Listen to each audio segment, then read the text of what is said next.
স্টেশনে দাঁড়িয়ে আছে বিশ্বজিৎ। ট্রেন এলো, সে উঠল না।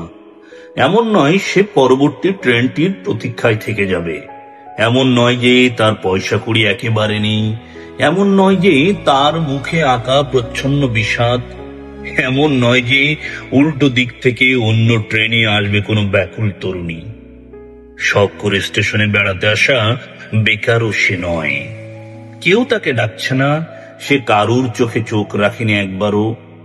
প্যান্ট জামা স্বাভাবিক, চলনসই জুতো, 2 আঙুলের সিগারেট, অন্য হাতে দেশলাই। এখনো জ্বালেনি। মাঝারি স্টেশনে ভিড়, দোলাচল। দেওয়ালের কাছে দাঁড়িয়ে রয়েছে একা বিশ্বজিৎ।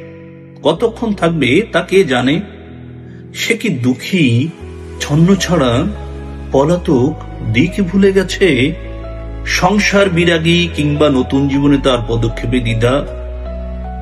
গল্প লেখকেরা তাকে যা খুশি ভাবুক, কবিতায় সে একটি স্থির চিত্র। প্ল্যাটফর্মে আসন্ন সন্ধ্যায়